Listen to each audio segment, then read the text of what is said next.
Hey guys, tonight we're slipping past the heavy wooden doors of a candlelit medieval bedchamber. The air is thick with perfume and dread. You're standing on cold stone floors, barefoot, cloaked in linen so stiff it scratches your skin. Down the corridor, the bells are still ringing from the wedding feast. Everyone's drunk on ale meat grease and expectations. But you're not thinking about the roast boar or the lute music. You're thinking about what comes next, because tonight isn't about romance. It's about ritual power and submission. And you newlywed probably won't survive this. So before you get comfortable, take a moment to like the video and subscribe, but only if you genuinely enjoy what I do here. Tell me where you're listening from and what time it is. I love hearing from every corner of the globe. Now dim the lights, maybe turn on a fan for that soft background hum, and let's ease into tonight's journey together. The year is 1274. You're a young woman, 13, maybe 14, depending on how your father counted the harvests. Today was your wedding day. You didn't choose the man. You barely spoke to him. He's nearly twice your age and owns 4 villages, a forest, and the rights to a small stream where his serfs catch trout. You've been trained for this since you were old enough to sit through your mother's silent grooming rituals, lacing, scolding, praying, brushing, kneeling. This morning, nuns helped you bathe. You were told to be clean, pure, God-fearing. They scrubbed you with vinegar and lavender, plaited your hair into something they called modest, and wrapped you in layer upon layer of cloth. You looked like a doll at the altar, ornamental and wide-eyed. You didn't cry, though you wanted to. By nightfall, the veil is lifted, but the theater continues. There is no privacy here, no moment of whispered affection. You're being watched. Maybe not in the room itself, though in some households. Yes, even that. But the servants know.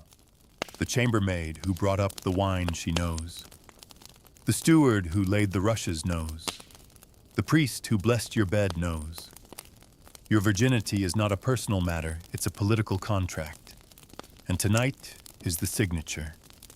You sit on the bed legs together, hands folded like you were taught. The linens are white, always white. A clean sheet specially prepared. Tomorrow, the women of the household will inspect it. They'll look for blood. They'll hold it up like holy relics. If there's nothing, you could be accused of deceit, maybe even witchcraft. Some girls have been sent back in disgrace, others beaten or worse. You hear footsteps. Your husband enters. You don't know what to expect because no one explained the details, only that you were to be obedient. He smells of wine and horse sweat. His chainmail is off, but he's still wearing his sword belt. He looks at you like a farmer inspects a field he's just acquired. He doesn't ask if you're afraid. He doesn't ask anything at all. What follows isn't gentle. It isn't tender. It's procedural. You close your eyes, say your prayers, try not to cry out. You remember what the midwife whispered, bite your lip, don't fight him, it'll be over soon. And when it is, he rolls over, asleep in seconds. You lie awake, the ache between your legs, blooming slowly. You stare up at the canopy, tracing patterns in the faded embroidery. Saints and vines stitched by women who probably felt the same sting on their own first nights. You listen to the sounds of the castle, the wind against the shutters, the distant howl of a dog, the muffled laughter from the kitchens. But it's the silence inside you that frightens you most. The next morning, the door creaks open. The chambermaid enters with a basin. She doesn't speak. She lifts the linen and folds it back carefully, looking for the stain. You feel your face flush. She doesn't meet your eye. She takes the sheet, places it in a basket, and leaves. You've passed the test. Breakfast is served downstairs. You're expected to attend, though you feel hollow. The noblewomen smile at you like you've joined some secret, miserable club. They all have stories, you can see it in the tightness around their eyes.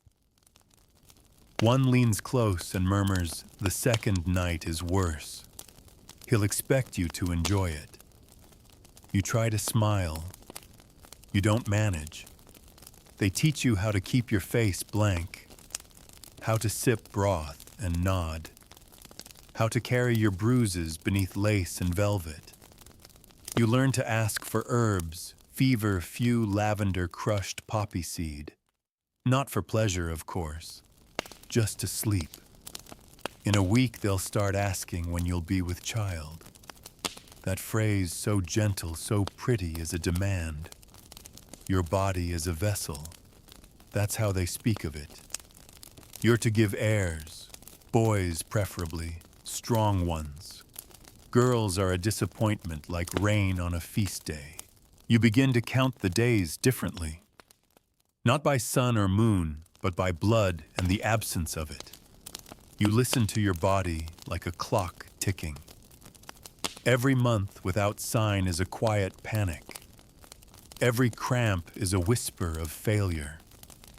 There are prayers for fertility. You light candles. You drink special brews. You visit relics of saintly mothers, bones and rings and scraps of cloth believed to carry miracles. Sometimes the pressure grows too much. A lady once threw herself down a staircase rather than endure another scolding from her husband's mother. She survived but lost the child she hadn't yet confirmed. No one spoke of it again.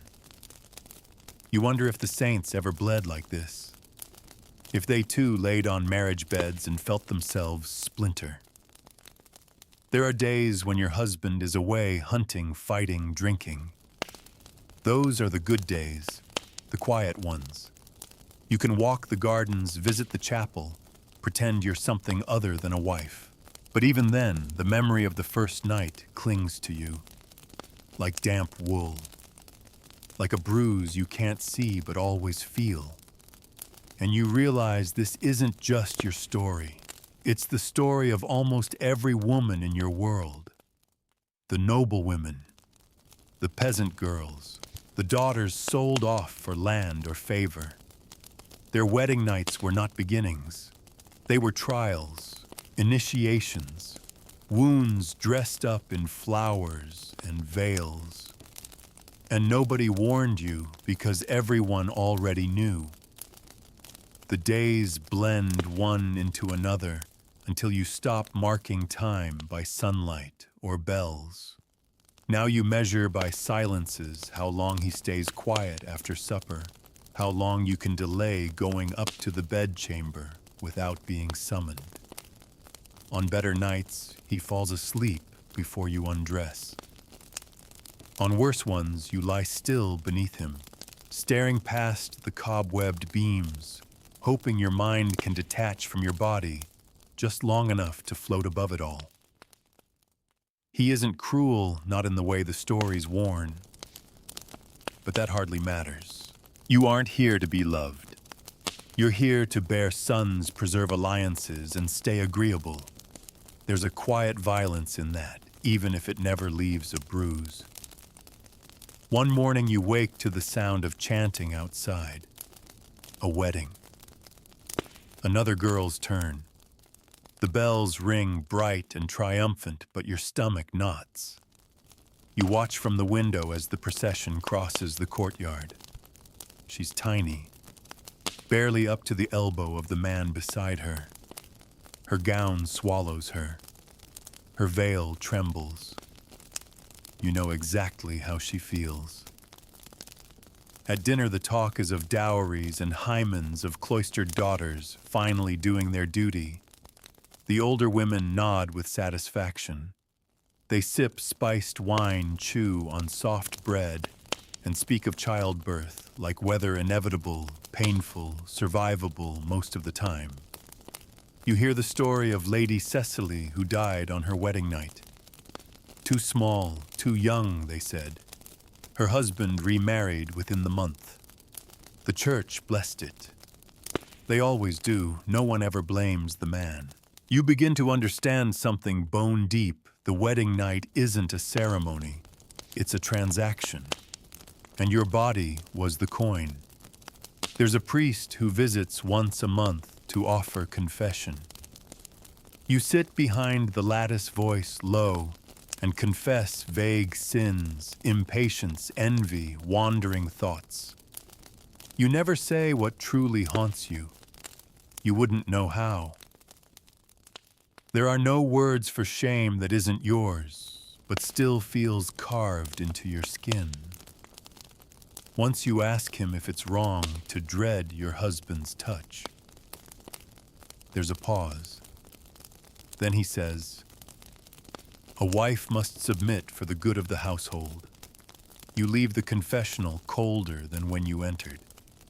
You find solace in little things, the warmth of the kitchen hearth, when you sneak down for milk, the slow brushing of your hair by the maid who remembers you before you were wed, the smell of apple blossoms in spring. They don't erase the weight, but they lighten it briefly. One day your husband brings a dog, a hound, lean and quick-eyed. He gives it to you without ceremony. "Keep you company," he grunts. You kneel beside it, hands trembling, and the creature licks your fingers. For the first time in weeks, you smile without trying. You call him Alder. He follows you everywhere, sleeps by the foot of your bed, growls when your husband enters, though never loudly enough to be punished. You begin to whisper secrets into his fur silly ones, what you dreamt of as a child. How you once believed stars were holes poked in a black velvet sky. The dog becomes your only witness, and that makes him sacred. But nothing stays still in a castle. There's always movement. And when your body begins to change, when your monthly bleeding doesn't come, you're congratulated before you're even certain. The women grow more attentive. You're given different foods, different herbs. A midwife is summoned. She feels your belly with practiced hands and nods. "Heir," she says, as if that's your name now. The news spreads quickly. Your husband smiles for the first time in ages.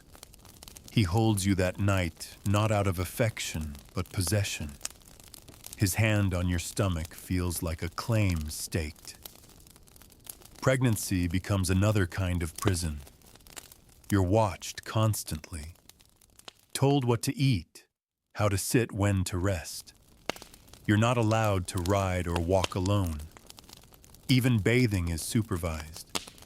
The nausea is relentless, the aches unending. Some days you cry without knowing why. The midwife says, "That's normal." But nothing about this feels normal. You miss bleeding. You never thought you would, but it was your only proof of self.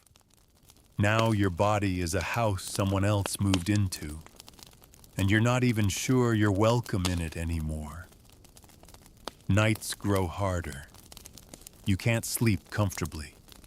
He still expects you to perform. No one tells him otherwise. The idea that a pregnant woman deserves rest is foreign. After all, you're already doing your job. Why stop now, then come the dreams? Strange, vivid things. Water teeth, blood in the sheets. You wake shaking. You tell no one. Sometimes the other women speak of their own dreams, of infants born with teeth of labors lasting days, of babies who never cried.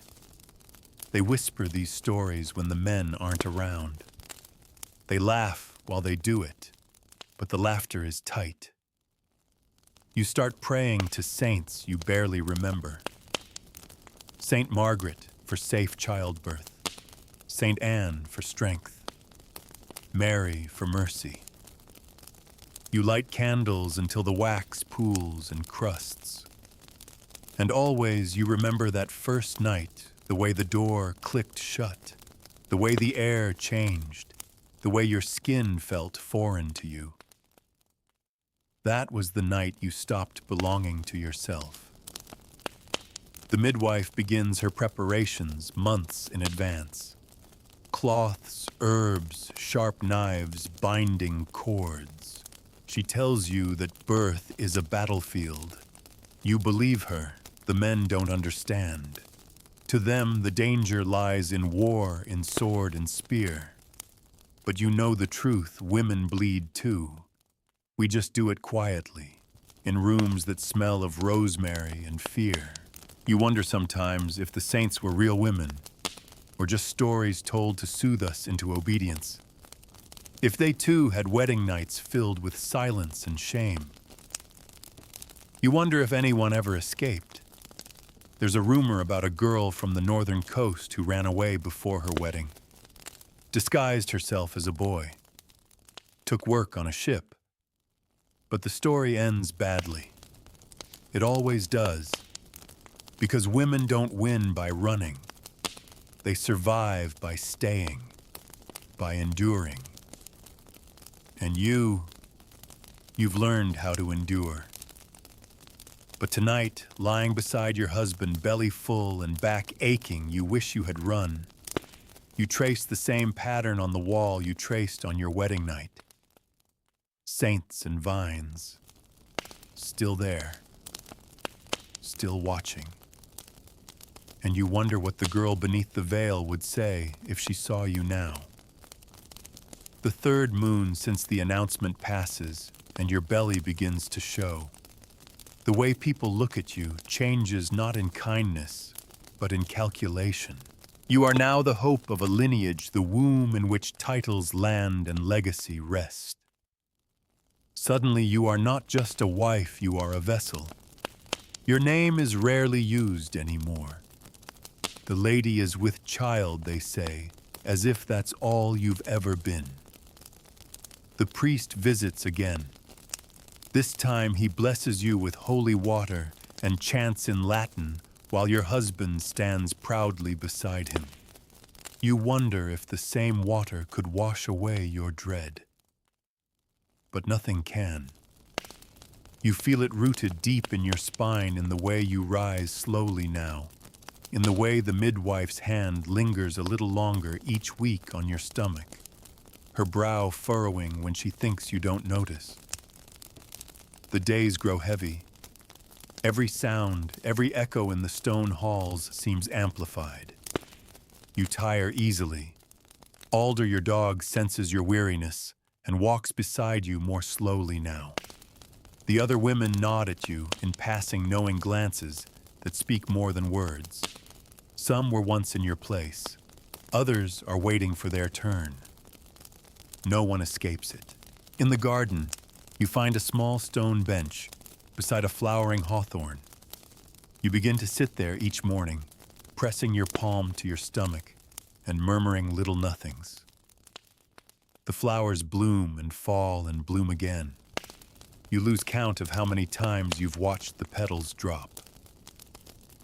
One day, an older woman joins you, Lady Aveline, silver-haired, stern-eyed.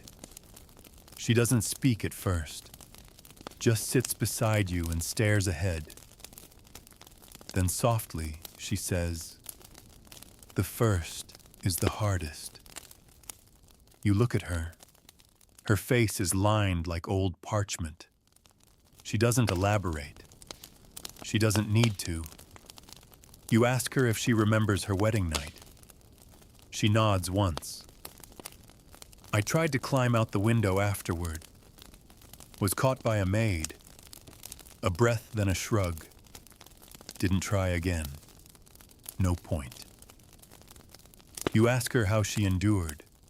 She gazes at the garden wall where vines twist up the stone like green veins. "I told myself I was bigger than the night, that it would pass." And it did. She stands. until the next one came. You don't sleep much that night. The child inside you stirs often now, and your dreams are strange again. You see yourself in a mirror, older eyes hollow. In the dream, you hold a baby, but its face is blurred, always shifting. When you try to speak, your voice comes out in Latin. You wake in a sweat. The candles burn down to a stub. Your husband is away hunting. You are relieved. For a moment, your body feels like your own again. In his absence, you visit the laundry yard where the castle girls scrub linens in stone basins.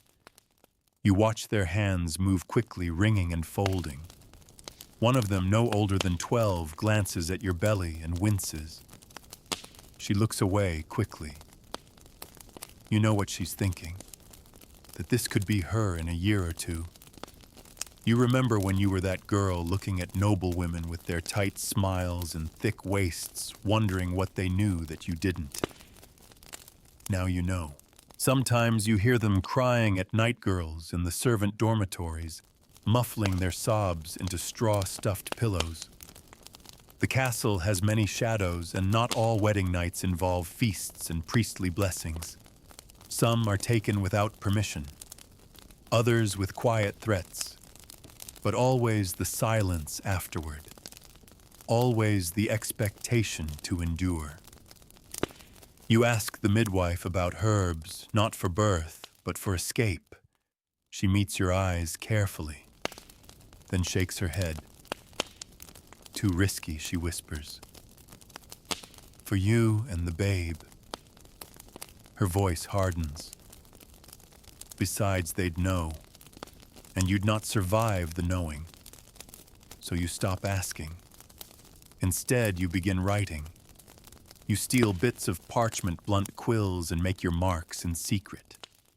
Not proper letters, just symbols, patterns. A language only you understand. You hide them in the cracks behind the hearthstone. Little prayers not meant for saints, for yourself. On one paper you draw a bed, a great canopy bed like yours but empty, just sunlight spilling across the sheets. No blood, no weight, no watching eyes. The birth draws near. You are moved to the lying-in chamber, a smaller, warmer room prepared for labor. They cover the windows with thick cloth to keep out drafts and bad spirits. The walls are hung with tapestries of saintly mothers. The room smells of thyme and damp wool. Women come and go, sisters, midwives, old nurses. Your husband enters once, looks around awkwardly, and leaves. This is not his domain. This is the battlefield you were promised. Contractions begin, dusk. They come slow at first, like ripples on a pond. You grip the edge of the bed and breathe. The midwife kneels beside you, murmuring things you can't hear. The room tilts. Hours pass, maybe days. Time unravels. You scream. You bite the cloth. You beg the saints. You claw at the wood. The pain is beyond anything your wedding night taught you. This is not submission. This is survival. Blood. So much blood. The midwife tells you not to look. You do anyway. You see a small face, blue and slick and furious with life. It's a boy. Everyone cheers. The midwife wraps him in linen. He cries. You don't. You lie back, hollowed out and barely conscious. They clean you, praise you, feed you broth with a silver spoon. The priest comes again to bless the child. He holds the infant like a chalice and mutters a prayer. You hear none of it. You are floating somewhere between pain and peace. The boy is placed beside you. You turn your head to look at him. And then for a moment your heart aches, not from fear or shame or ritual, but from something deeper. A flicker of love. Not because he's your husband's heir, not because he's a boy, but because he's small and alive and so very real. You touch his cheek. He blinks at you. And in that blink, you see the future, not castles or power, but cycles. More women, more nights, more silence.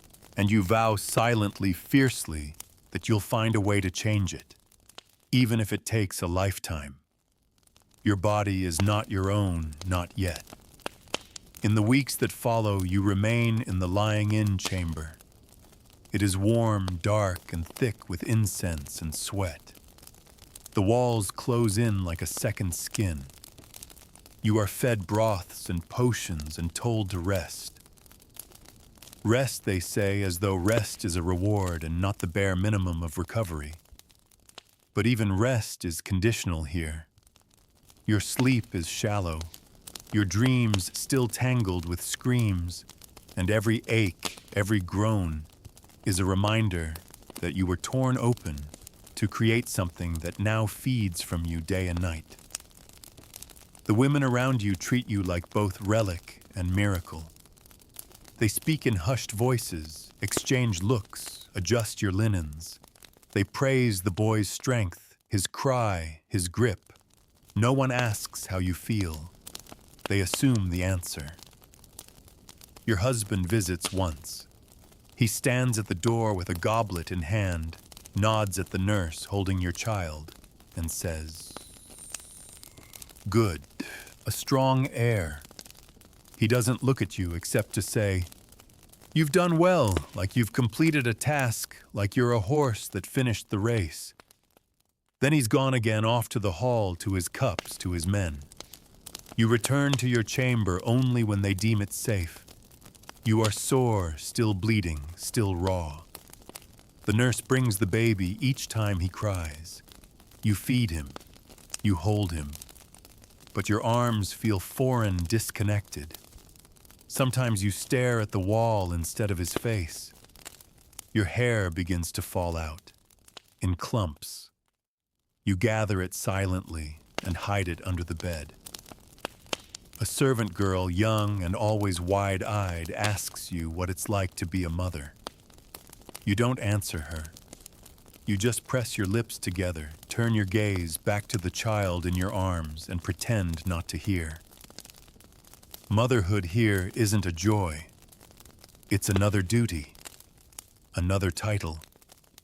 And it begins not with lullabies, but with blood and silence.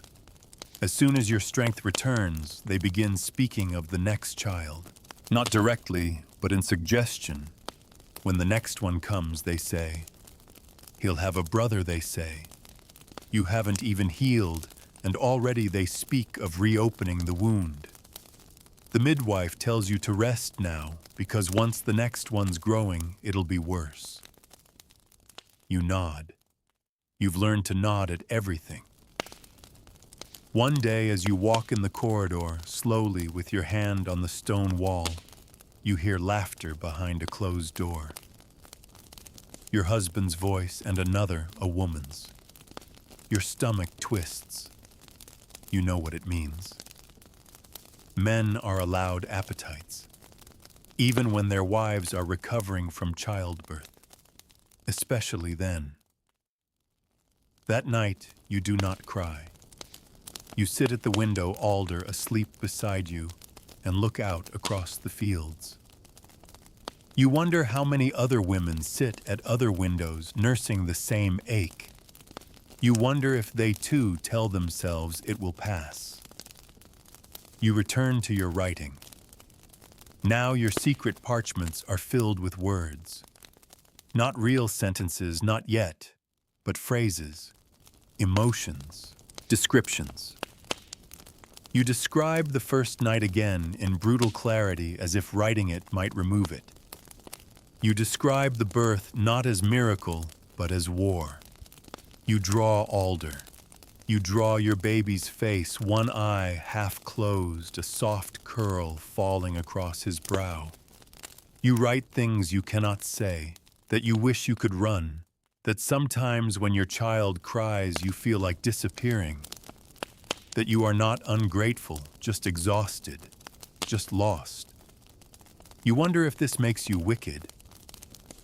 You remember a story a nurse once told you of Saint Elspeth, who wept so hard during childbirth that angels came to her and held her wrists until the pain passed. You wonder where your angels were.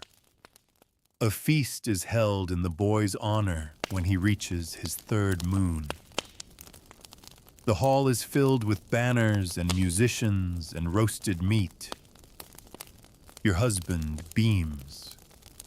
Your name is spoken often, but always in relation to him, mother of the air.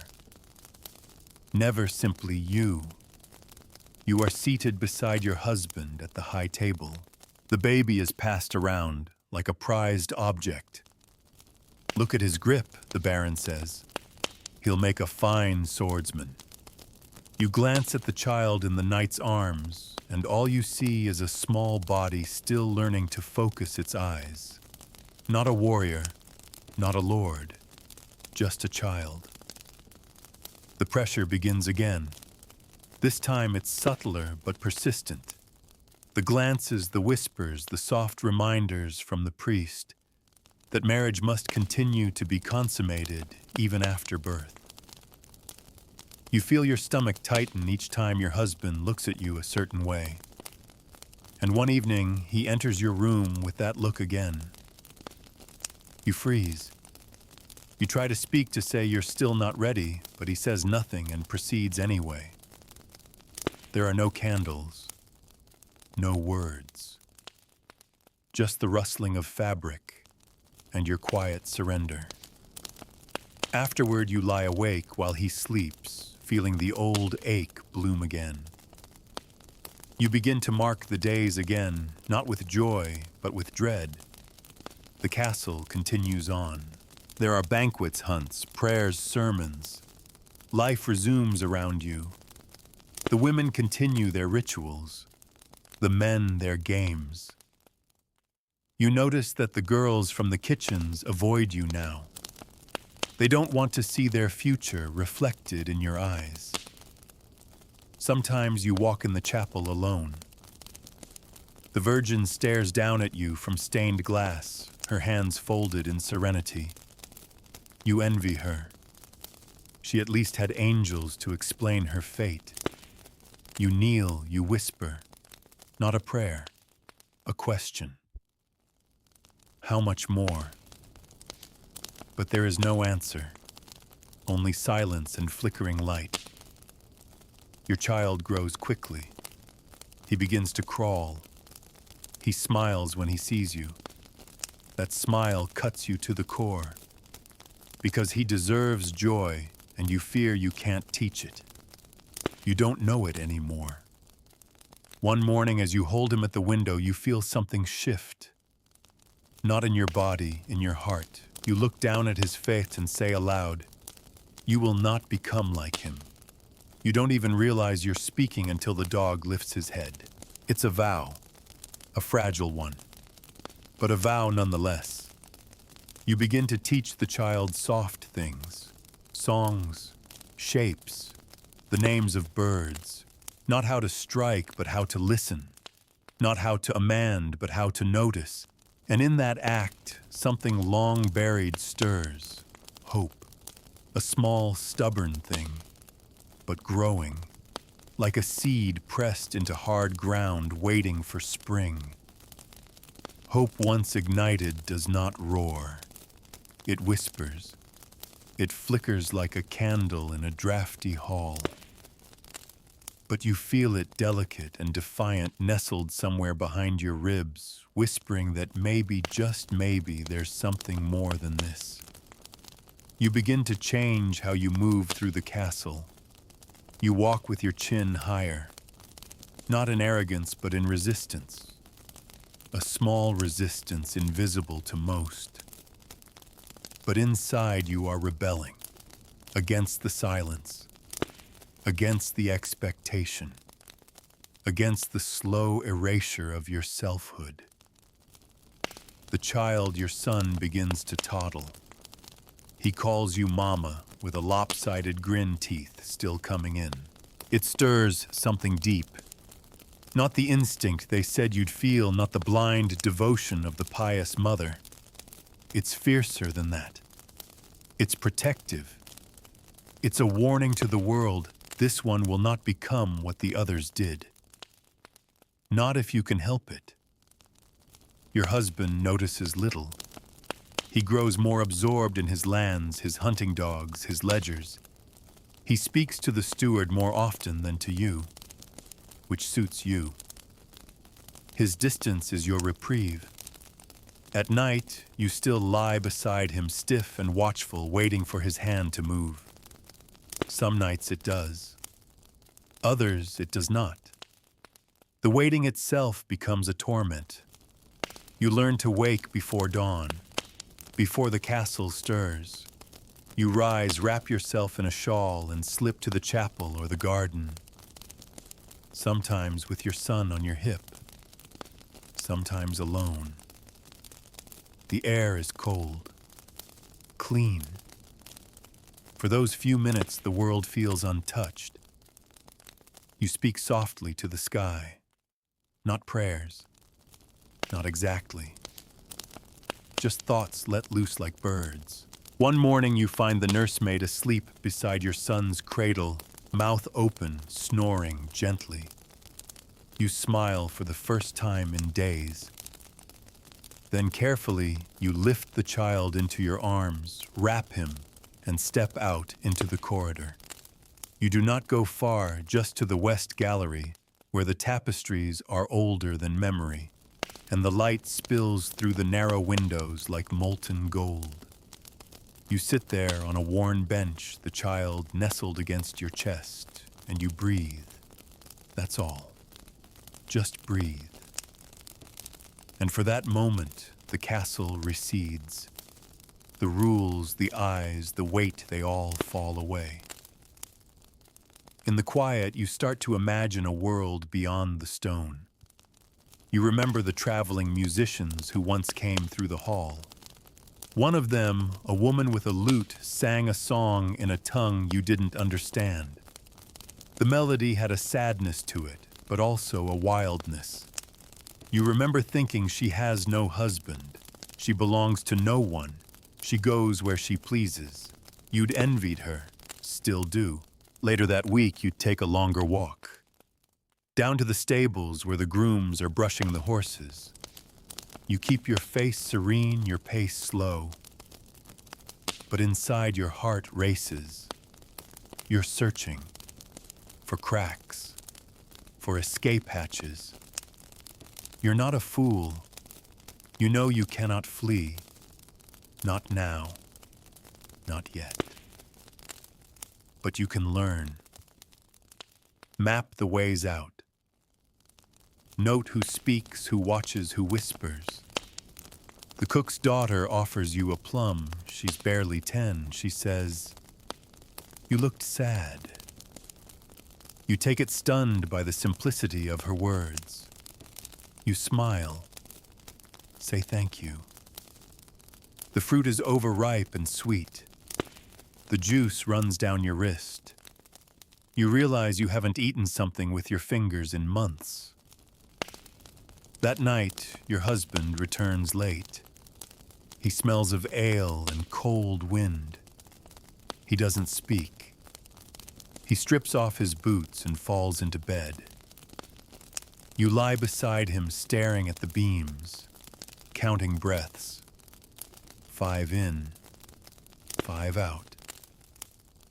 You think of the plum.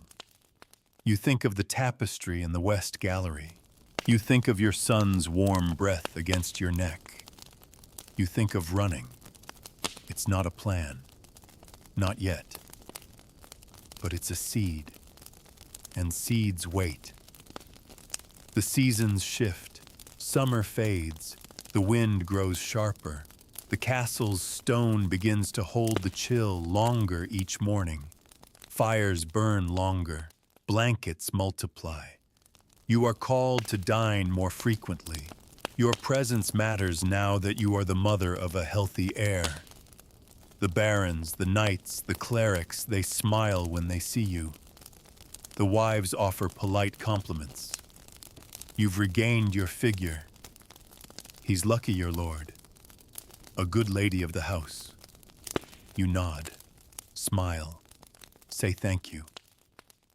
Inside you scream. No one sees it. That is your gift now. You've mastered the art of invisibly surviving. One evening after supper, your husband lifts a goblet and announces that he will seek another estate further north. For expansion, he says. For our son. There is cheering, clapping. You hear he'll be gone for weeks, and a strange joy unfurls in your chest.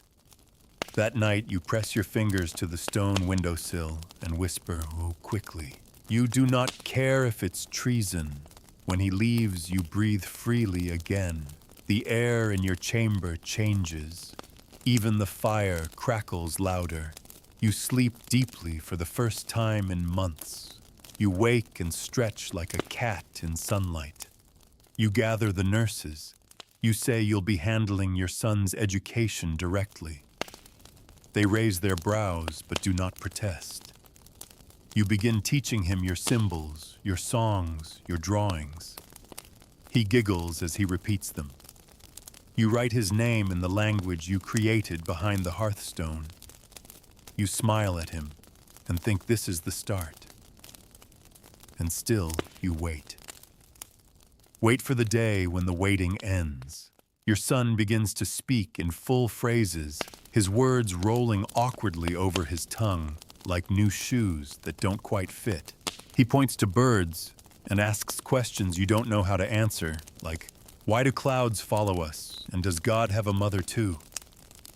You laugh sometimes real laughter, and realize it's been so long that the sound feels strange coming out of your throat, like a song you once knew by heart, but haven't sung in years.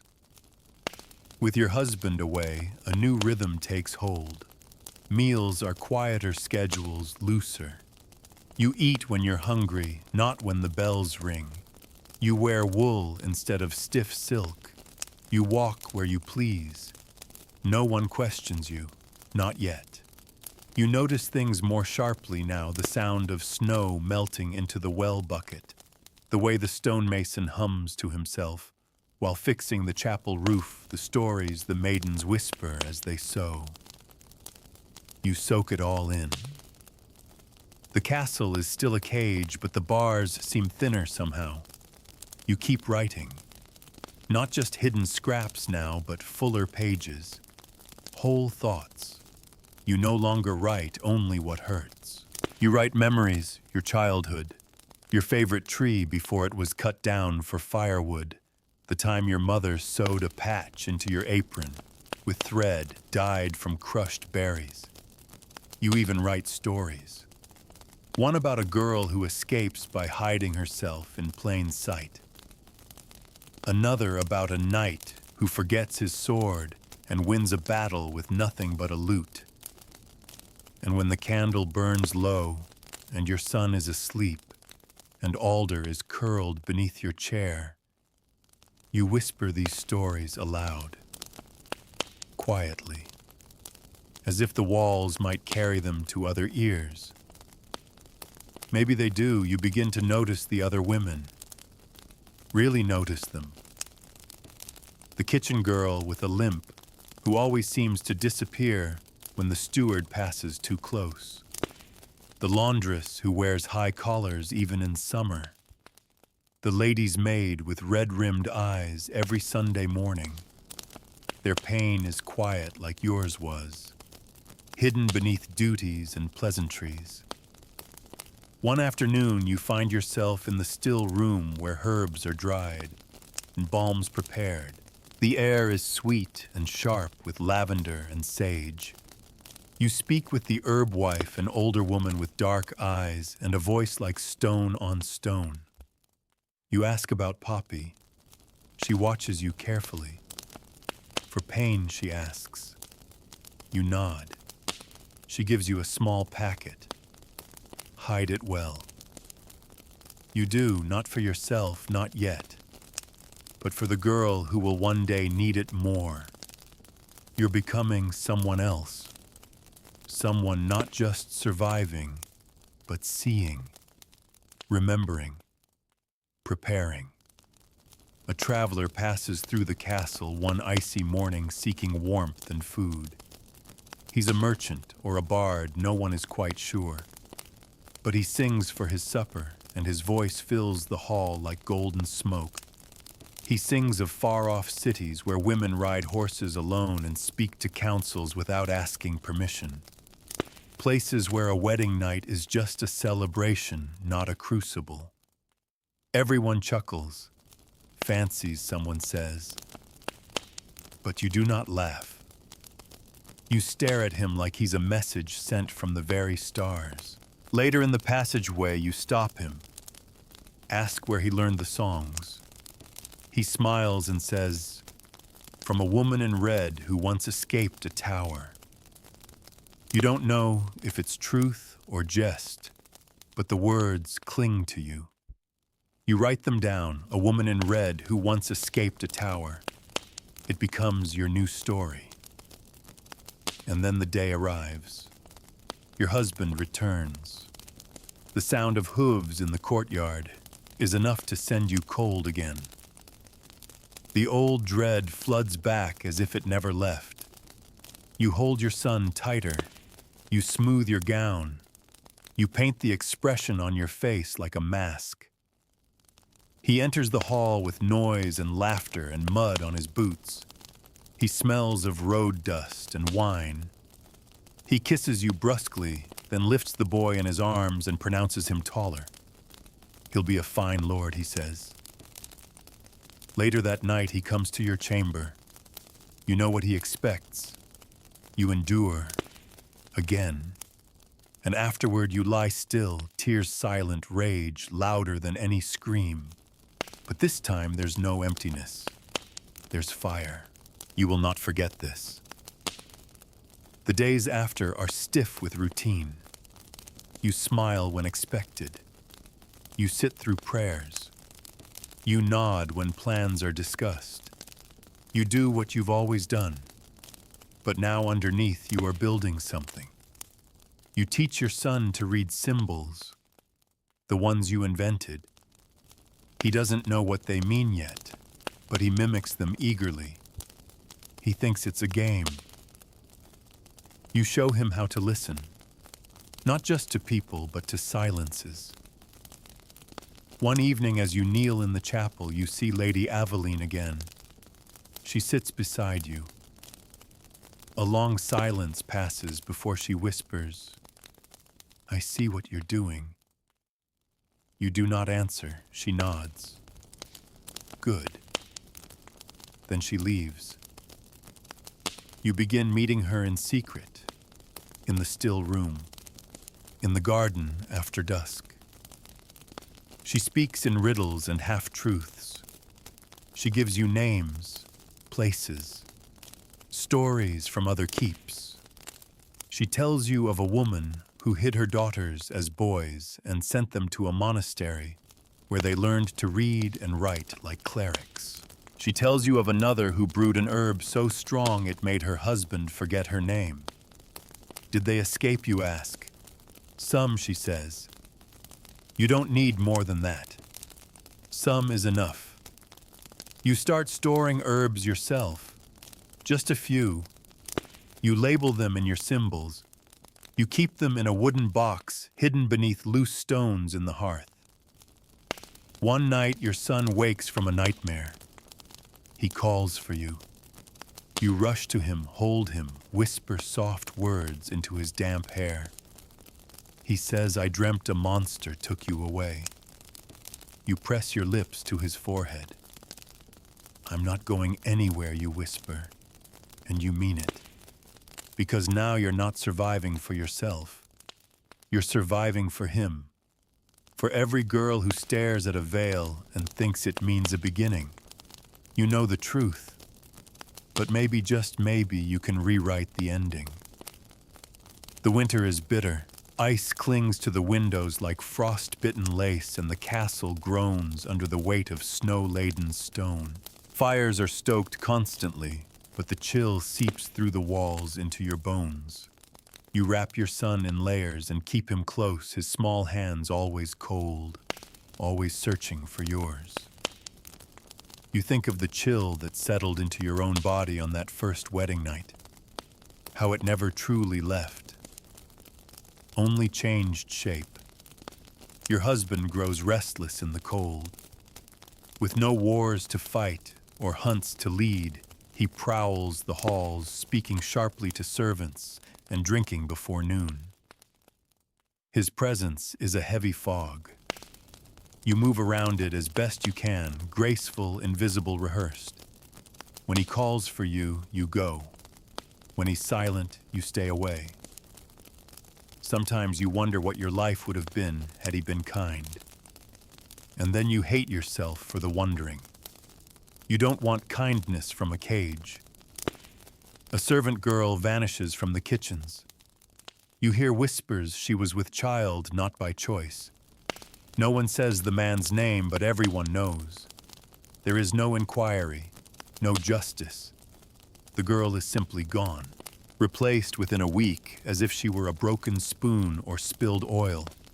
That night you dream of running again. But this time you aren't alone.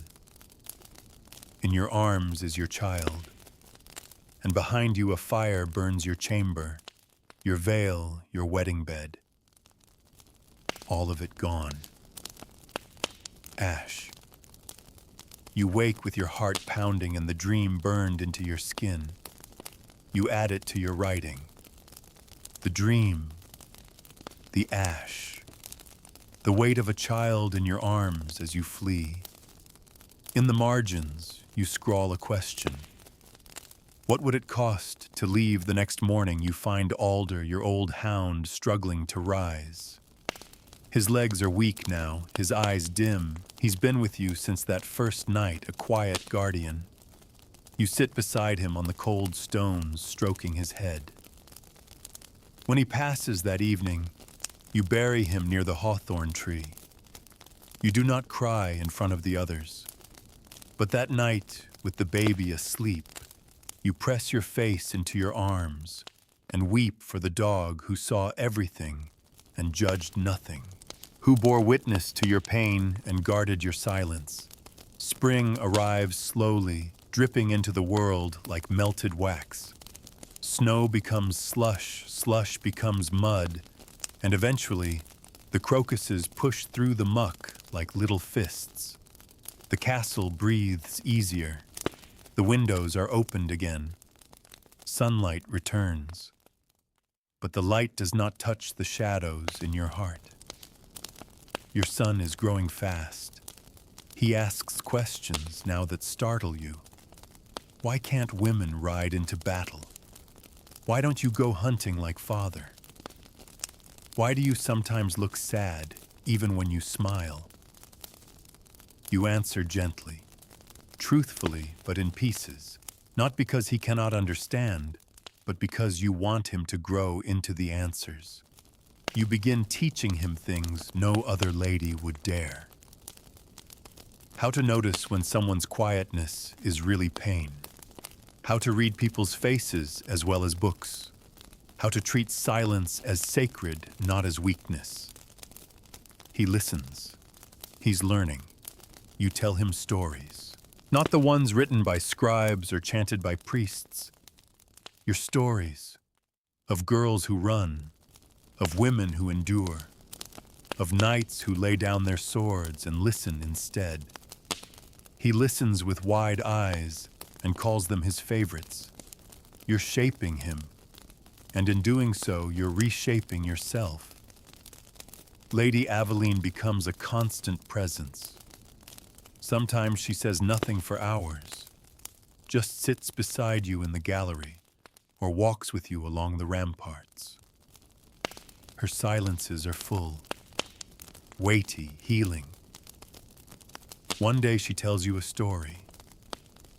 Her story. She was once betrothed to a man she despised. He smelled of meat and spoke with his mouth full. Her father insisted. She married him at 15. On her wedding night, he drank too much and passed out in the chair.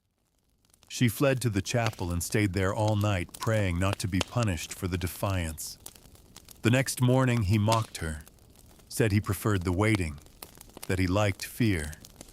He beat her 2 weeks later for laughing too loudly. She stayed with him for years. He died on a hunting trip thrown from a horse. She never remarried. I found peace, she says, simply only after his absence. You ask her if peace is always a matter of waiting. She looks at you long and hard. No, she says. Sometimes it's made. The words stick. You begin to test the boundaries again. You speak more firmly in court. You question decisions. You speak up for the servants when they're blamed unfairly. Your husband scolds you once in front of the steward. You do not lower your gaze. You match his eyes until he looks away. That night, he doesn't come to your chamber, and you sleep soundly. You teach your son how to write your symbol language. He picks it up quickly. Soon you're passing notes between his chambers and your messages only you two can understand. You write him riddles. He replies with answers. He writes, "What is stronger than a sword, but lighter than a feather?" You write back a woman's will. He beams. Lady Evelyn laughs when you show her. The boy will grow into a dangerous kind of man, she says. One with ears. You nod. That's the point. One evening you catch your reflection in a basin of still water. You study your face. There are new lines there. Your eyes are tired, but they are not hollow. Not anymore. The veil from your wedding day still lies folded in a chest at the foot of your bed. You take it out. You stare at it. So much silk for so much silence. You carry it to the fire. You watch it burn. And in its ashes, you see the next chapter begin. The veil burned quietly. No spectacle, no ceremony. Just flame and fabric curling into itself and vanishing into soot. And afterward, the room smelled of smoke and silk, like a truth finally spoken after years of holding your breath. No one asked what happened to it. No one ever asked about your things, only your role, your womb, your silence, but you felt it. The shift. It wasn't freedom yet, not even close, but it was motion. A ripple in still water, and ripples grow. The change inside you starts to seep outward. You move with more intent now, less like a ghost, more like a presence. When the steward frowns at you for asking too many questions about grain stores, you hold his gaze until he mumbles a reply. When a visiting nobleman praises your husband and jokes that he must ride you as well as he rides his new horse, you smile cold, precise, and say, "That explains why both of us limp." The room freezes. Your husband laughs too loudly, too quickly. You never say such a thing again, but everyone remembers that you did. Whispers start. Not cruel ones, curious ones. The lady has wit. The lady has teeth. She was quiet once, but not anymore. The nurses are careful not to speak openly, but you hear it in the way they refer to you when they think you're not listening. She's not like the others, one of them says. There's something burning in her. They're right. You start visiting the servants' quarters more frequently, not as a lady inspecting, but as a listener. You learn their names, their losses, their fears. They speak in fragments at first, then in full stories. You don't offer comfort, you offer presence. That's enough. One girl no more than 14 confesses she's been promised to a man she's never met. She's terrified. You give her herbs, not to end her fate, but to calm her body when the time comes. You teach her how to breathe through fear. You tell her gently what no one told you. It's not your fault if it hurts. She weeps. You hold her. For a moment you are not noble and servant. You are woman and woman. Later you write about her. Her name, her story, her shoulders trembling beneath your hands. You hide it behind the hearth with the others. A quiet archive of pain and endurance. Your husband grows restless again. The steward suggests a hunting trip. He agrees. You smile when you hear it. 3 weeks, perhaps 4. Time to breathe. You use the time well. Lady Aveline brings you a visitor, an old woman in a blue cloak who speaks little and watches everything. She's a healer, perhaps something more. You're never told directly, but she asks questions that startle you.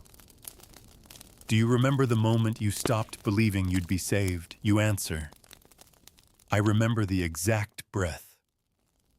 She nods. Then we begin there. Over the next days, she teaches you things. Not magic, though it feels like it.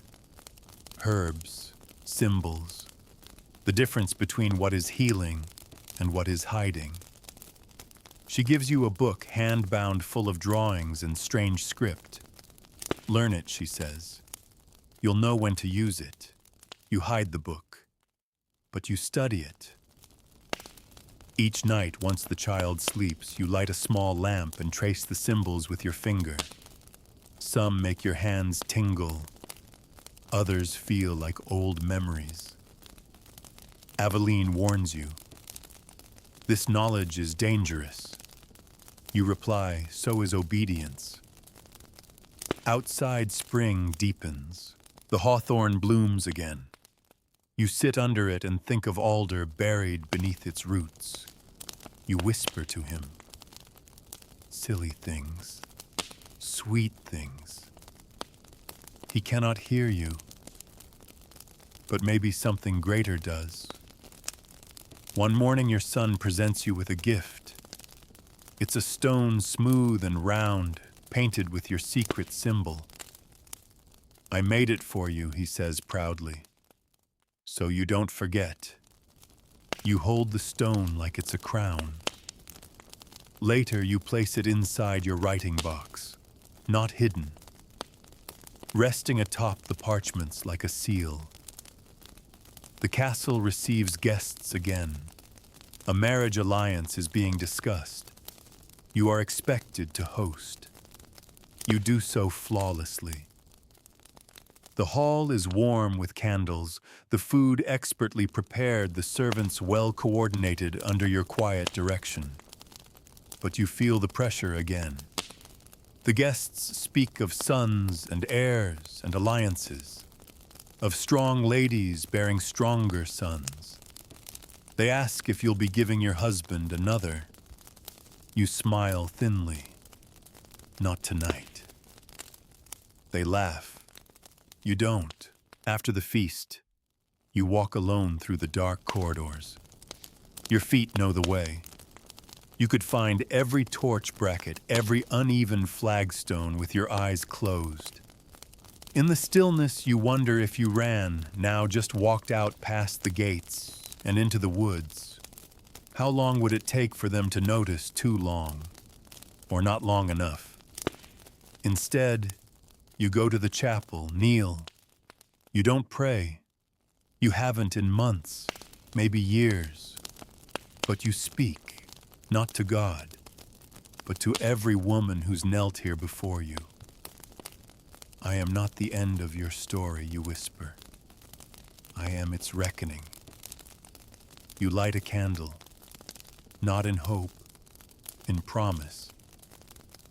You walk back to your chamber, open your writing box, and take out a clean sheet. You begin writing something new, not a memory, not a wound, but a plan. The first line of the plan is simple. Wait until the harvest festival. It's the one time of year when the castle empties. Nobles flock to the fields for processions, to the village for spectacle. Servants scatter like birds off to visit their kin or drink themselves numb on fermented cider. Even your husband, whose presence lingers like smoke, disappears into the revelry. The festival is chaos, but it's also cover. You begin preparing in increments. Not openly, never all at once.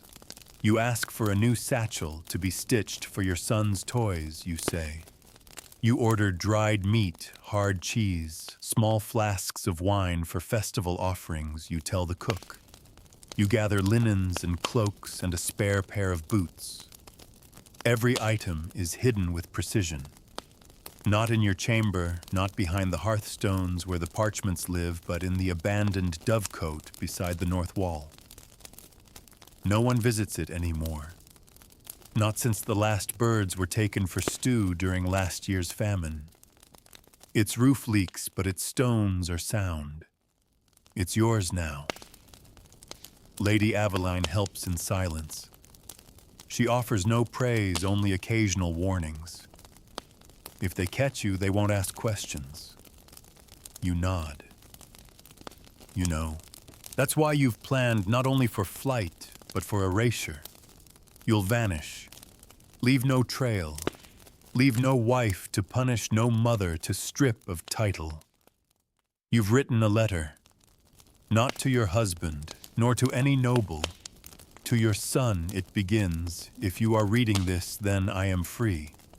It is sealed, marked with the symbol only he knows. You do not tell him what it means. Not yet. But one day you will. In the evenings, you walk the outer curtain wall.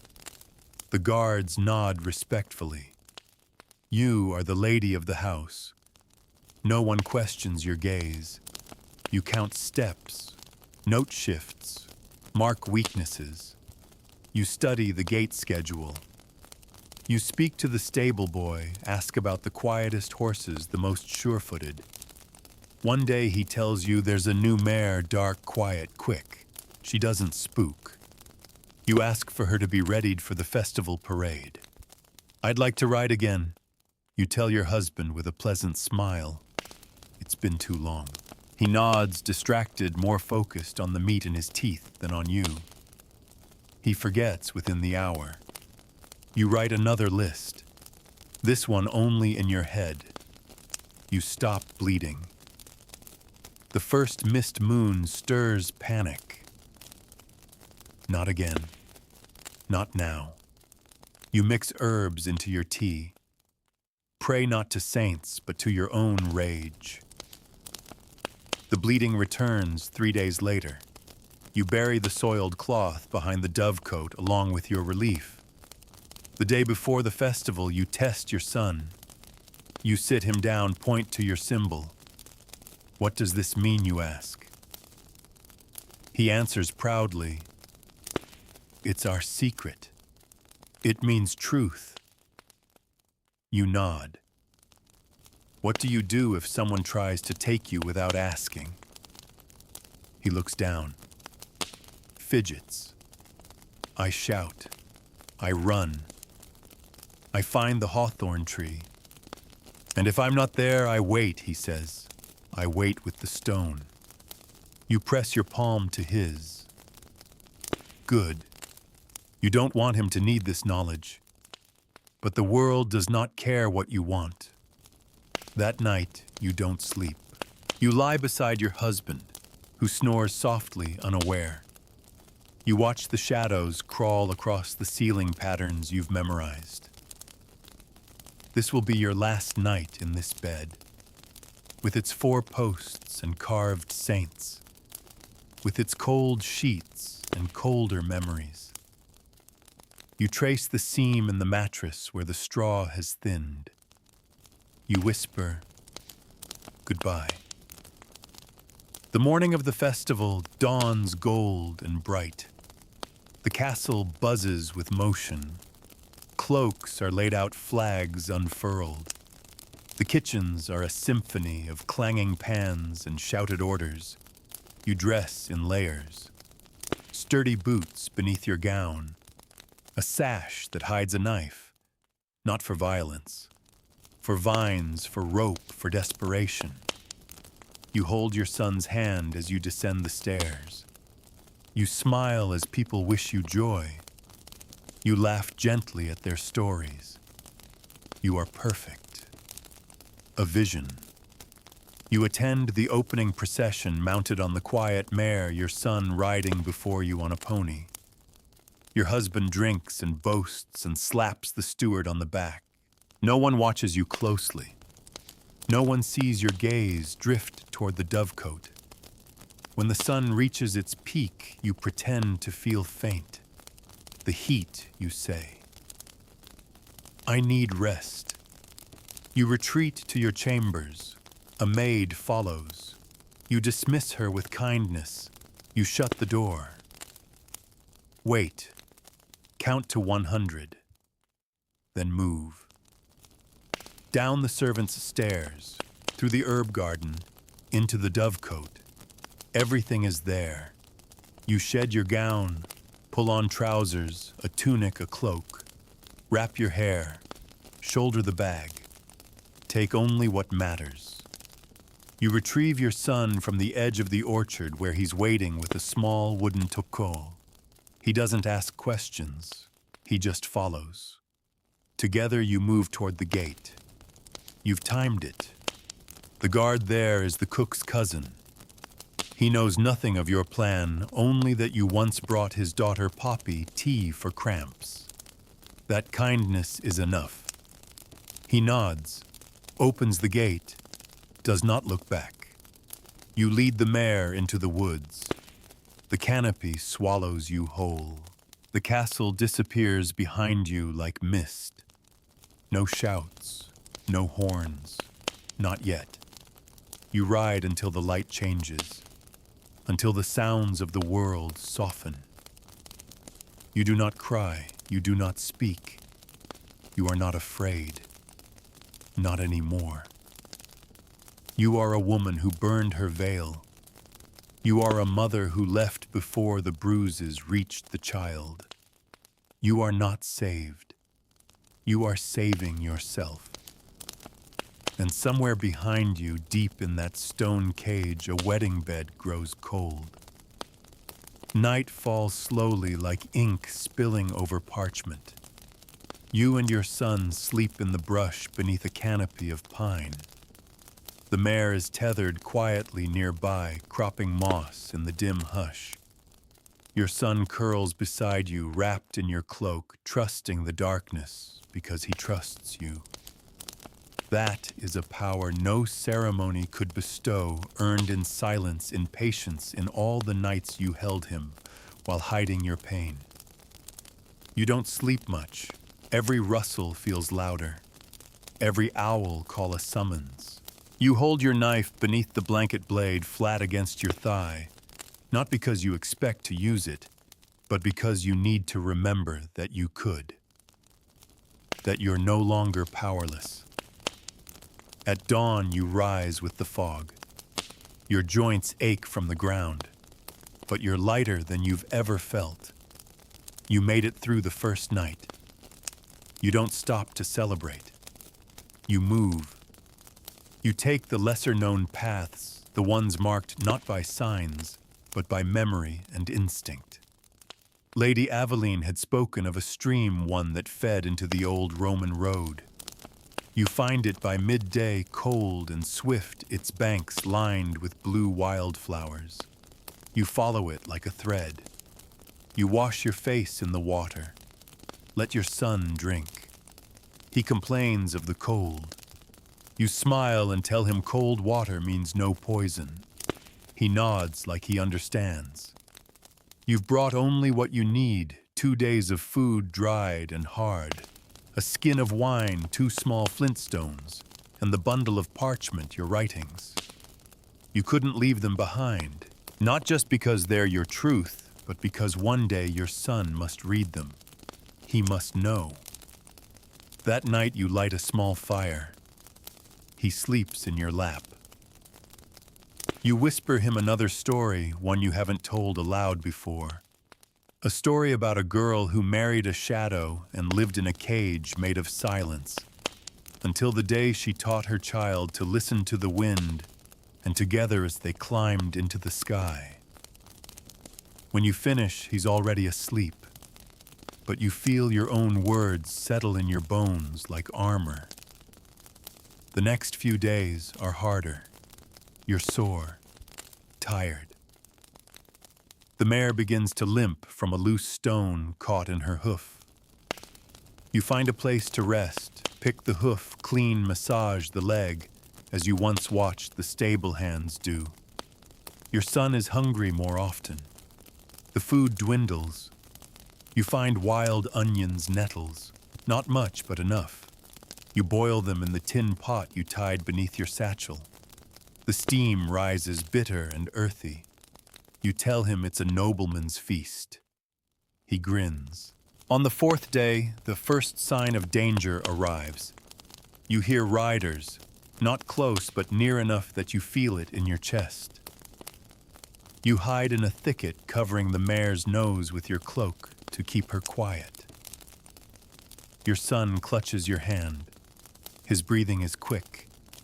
You press your forehead to his and whisper, "Be the stone." It's something you taught him early, how to go still, how to disappear. The riders pass. 3 of them. Livery you recognize. They don't stop. They don't see. You wait until sunset to move again. You cross the old road, taking care to leave no tracks in the soft mud. The parchment you've kept is now wrapped in waxed cloth buried beneath your spare tunic. You can't lose it, because it's more than writing now. It's your proof, your witness, your soul. At a small village 2 days farther on, you trade the mare. It wounds you, but she's grown lame again, and it's clear she won't carry you much farther. The smith eyes your hands noble soft, despite your journey. "Run away," he mutters. You meet his gaze. Say nothing. He studies your son, then your face. Finally, he nods. The brown donkey's slow, but it doesn't ask questions. You nod back. Neither do I. That night in the hayloft above the inn stable, you cry, for the first time since you fled. Not for your husband, not for the castle, but for Alder. For the girl you were when you arrived at that stone prison. For the one who didn't know what was coming. You cry and then you sleep. The donkey is slow, but he moves. The path grows clearer. You begin hearing of a place, a woman-run convent far to the south, tucked in a forest where no road leads directly. They say it was founded by a widow who refused to remarry. A woman who once lived in a palace but now tills the soil. They say she takes in women. Women with stories that can't be told in daylight. You begin aiming south. You meet others along the way. A washerwoman fleeing a violent lord. A girl disguised as a boy who sharpens knives in the markets. A midwife who lost her license after refusing to silence a woman's pain. You don't travel together long, but in each meeting you feel stronger. This is not a world built for women who refuse to yield, but there is a world beyond the one built for you. You see it in the forest paths. You hear it in the wind. You carry it in your son's questions, and in the pages wrapped tight against your heart. The worst of your wedding night was not the blood, not the ache, not the silence. It was the belief that it had to be that way, that it always would be. Now you know better, and you walk forward, one step at a time, out of the cage, toward whatever waits. You are not saved, you are becoming. The convent lies beyond the forest, farther south than you expected, tucked between the curve of a river and a ridge of stone hills.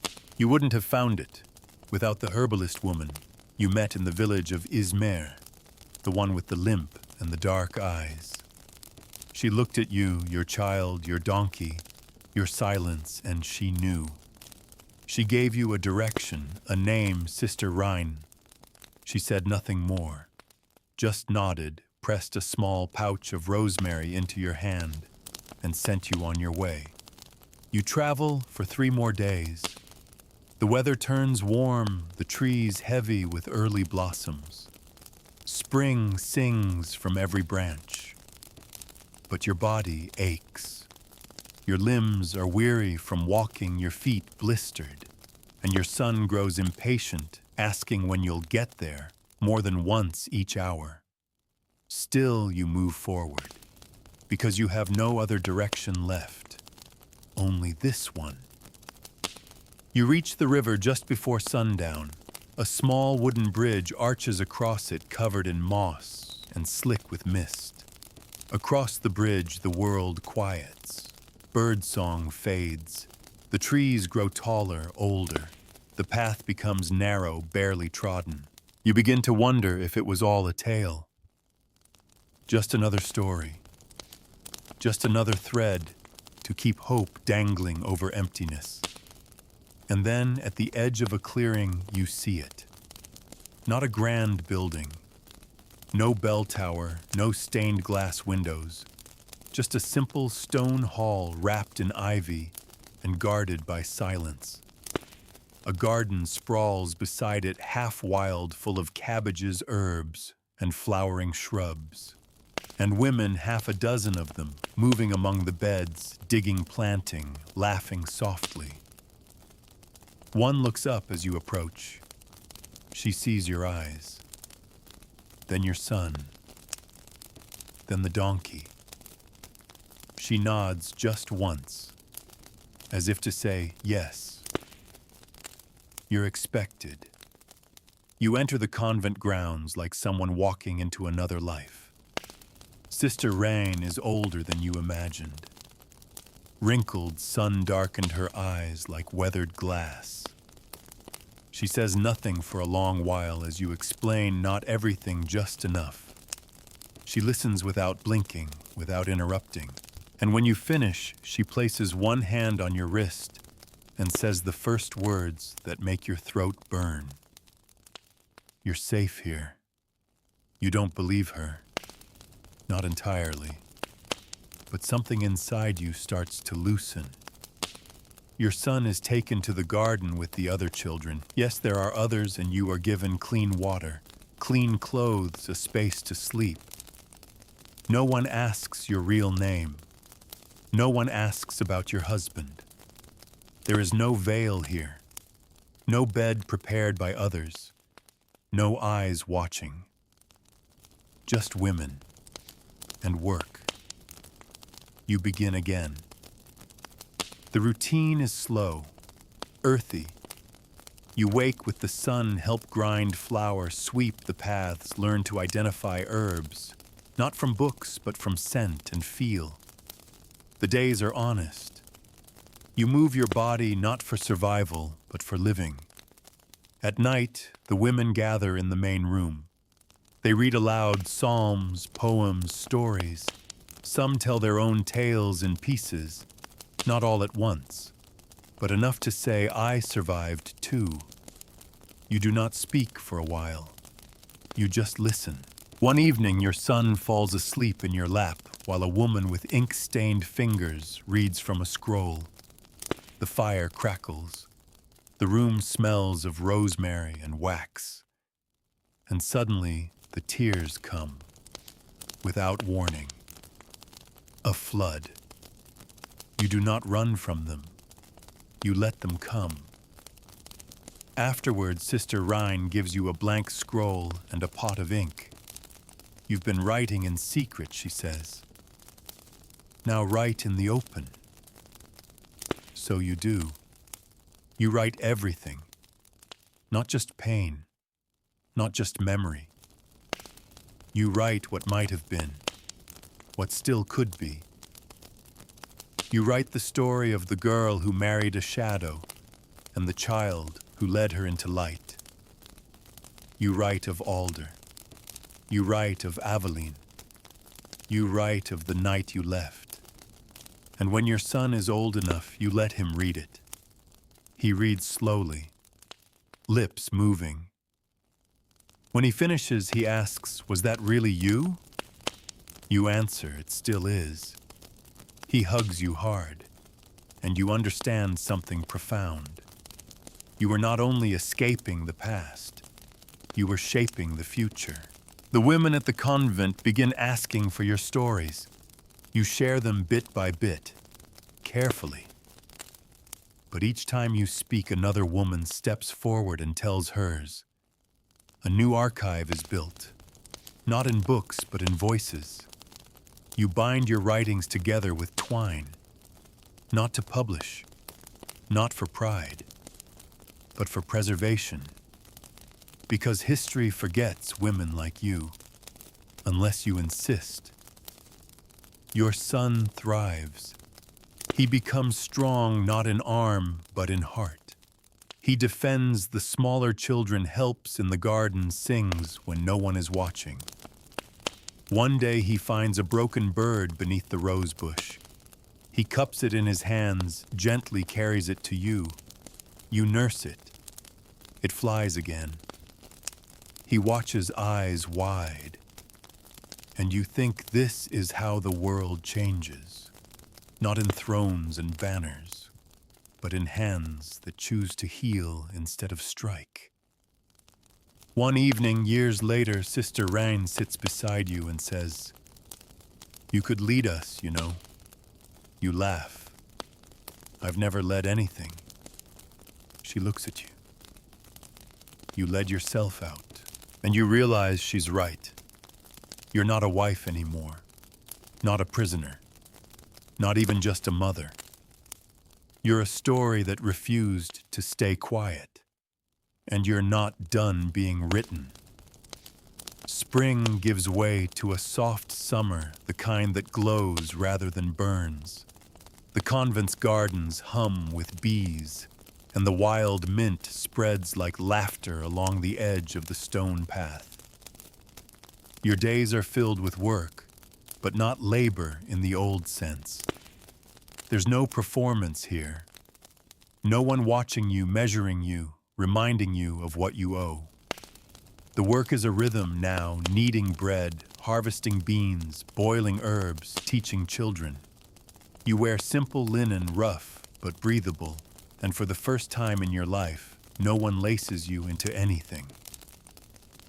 The sensation of freedom is strange. Not a sudden thing, but a slow unfolding.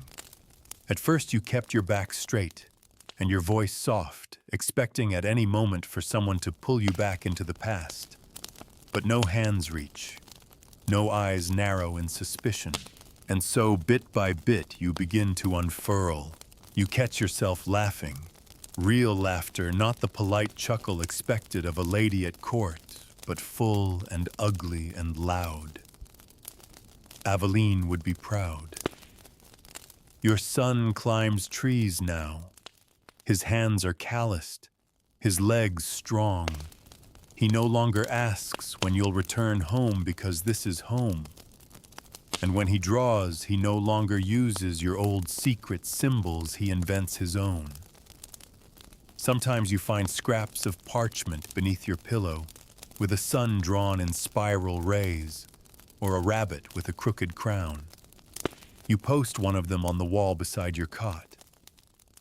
In time, the sisters entrust you with teaching, the younger ones girls who arrived the way you once did, barefoot, bruised, barely believing that anything could ever feel safe again.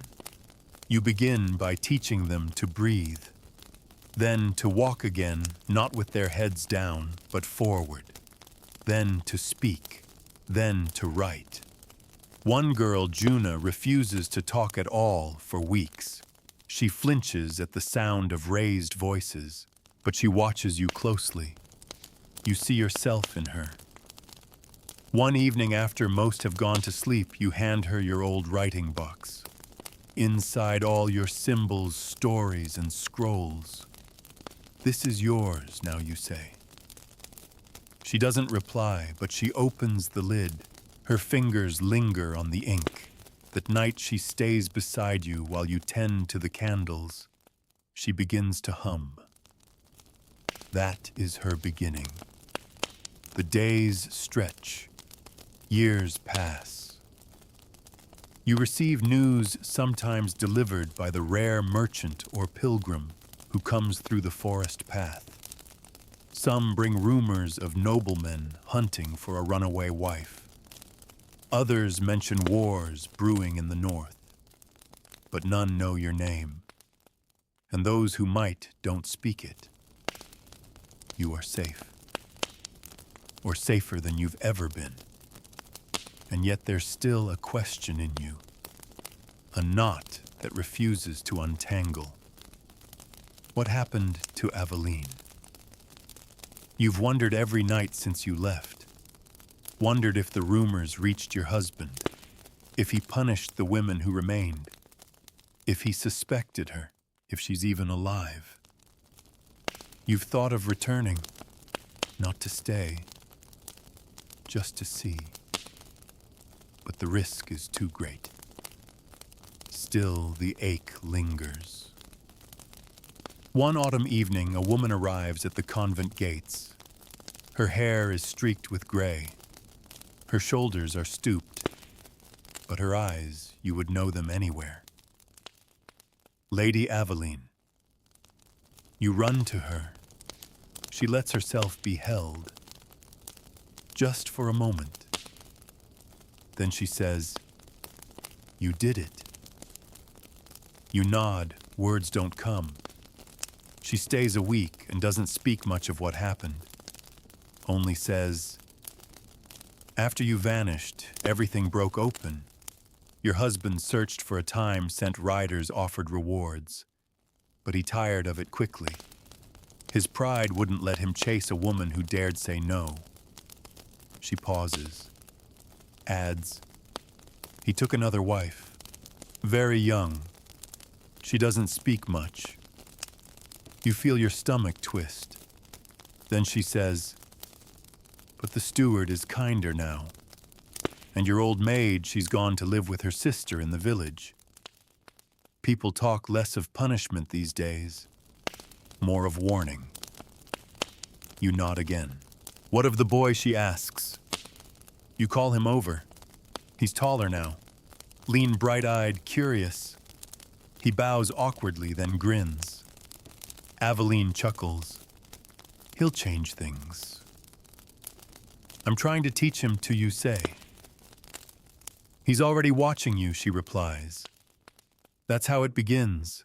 She leaves in the night, refusing a horse or escort. She says, "I've walked alone for years.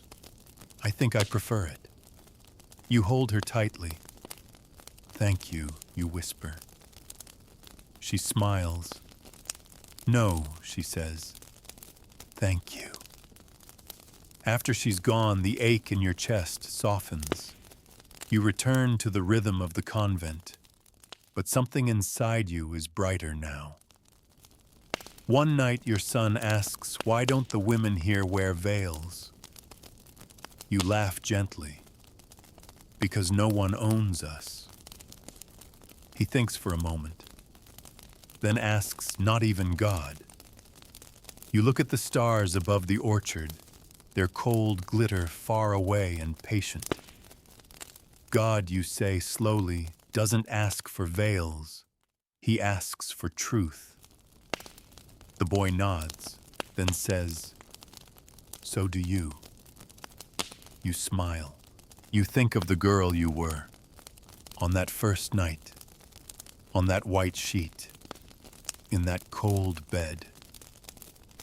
And you whisper not to your son, but to her, "We made it." The wind changes as winter returns. You feel it first in your hands while drawing water from the well, your knuckles stinging your breath thick in the morning air. The garden dies back into roots and frost-bitten stalks. The sisters tuck the last of the rosemary into dry cloth bundles, hang lavender from the beams. Your son gathers firewood without being asked now. He's taller, quieter too, thoughtful in a way most boys are not allowed to be. He watches the world with a hunger you recognize not for power, but for meaning. One evening, while cleaning the old parchments, he finds one of your early stories. The one about the girl and the shadowed castle. He reads it silently at the table while you knead bread. When he finishes, he sets it down gently as though it might break. "Was that real?" he asks. You dust your hands on your apron. You meet his eyes.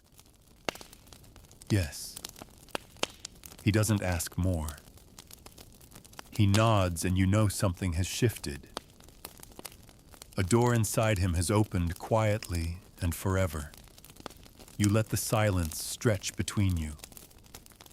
Not every story needs explanation. Some just need to be believed. That winter, a storm hits hard. Heavy snow buries the hills. The convent becomes a cocoon, a quiet cave of wood smoke and wool and stories. You and your son sleep close to the fire. You read to him from your book of symbols, now worn soft by years of fingers. The girls you once taught are women now. Some stay. Others move on with coin in hand and knowledge in their blood. One goes to a nearby village to become a healer. Another takes up ink and parchment and begin copying texts for the monks in secret. Their names are whispered beyond the walls, now women who know things, women who do not bow. And you become something new too. Not just a survivor, not just a teacher, but a keeper of memory. One night, one of the younger sisters wakes screaming from a dream. You're there before she can cry again. You kneel beside her cot and hold her while she sobs. "I saw my wedding night," she chokes. "It was dark. There was blood." You stay with her until her breath slows. Then you say, "It wasn't your fault." She shakes her head. "It wasn't your sin," you continue.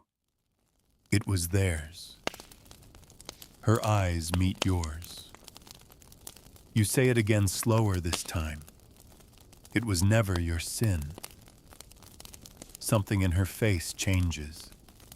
You recognize the look. You wore it once. The first time someone told you the truth wasn't what they said it was. The next morning, she joins you in the still room, helps grind dried herbs with a heavy stone. She doesn't speak, she doesn't have to. The knowledge is passed on quietly, like bread between hands. You start keeping a second book, not for stories, for names. Not real names always, but true ones, titles chosen by the women themselves. The girl who left with her hands unbroken. She who chose silence but never surrender. Mother without permission. Aveline the Watcher. You add a name for your son, too. Not because he suffered what you did, but because he saw it and chose differently.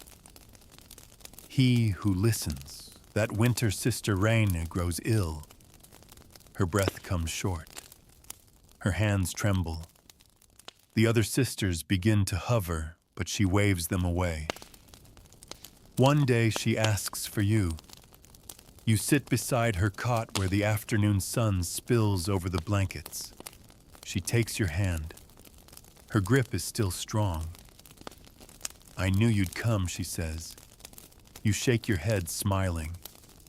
"You didn't even know my name." "I didn't need to. I saw your eyes. I've seen them before." You sit in silence for a while, the kind that isn't empty, but full of everything unsaid.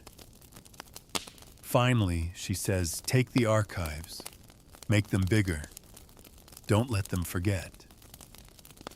You nod. She dies 2 days later. The sisters bury her beneath the hawthorn tree. You cry for her, not for the loss she had peace, but for what she gave you and what she trusted you to carry. Spring arrives again.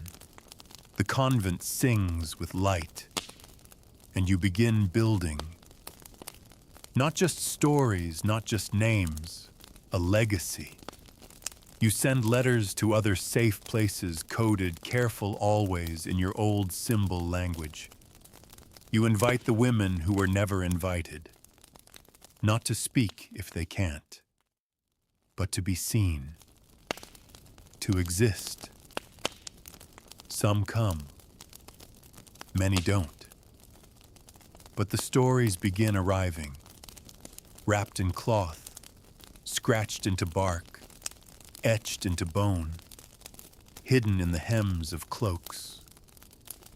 You read them. You weep for them. You archive them. The walls of your little library grow heavy with truth, and in your heart you begin to understand you are not the girl who escaped the wedding night. You are the woman who builds the world after it. Years pass not in the rush of battle or the ticking of clocks, but in the soft repetition of seasons, the gentle cycles of planting, growing, harvesting, and resting. Your hair begins to silver at the temples. Lines draw themselves softly across your face, but not from sorrow, from sun, from smiling, from surviving. Your son is nearly grown now, tall with hands calloused from work and eyes that see the world like pages waiting to be read. He teaches the younger children in the garden. He sharpens tools, mends cloaks, and reads aloud each evening, his voice steady, patient. Sometimes he recites the stories you wrote. Sometimes he tells his own. One night you find a new parchment tucked into your pillow. It begins, "There once was a boy raised by women who carried fire in their bones." You cry as you read it. He never says it's about you, but you know. The archive grows. You've outgrown the old still room, so you and 2 others, one of them, the girl who once couldn't speak, begin converting the abandoned west barn. You build shelves, sort scrolls, bind pages into rough volumes. The stories no longer hide. They rest proudly now, side by side, like sisters who've shed their veils. A woman arrives at the convent, face covered by a hood, clothes too fine for a peasant. You recognize the walk, the tightness in her shoulders. You offer her tea, say nothing. She stays 3 weeks, never speaks her name. Before she leaves, she whispers, "He died." And I didn't cry. You answer, "That is your freedom." She kisses your hand and walks into the forest. Another girl comes barely 12, found in a churchyard wrapped in nothing but a blood-stained shift. The sisters bring her to you.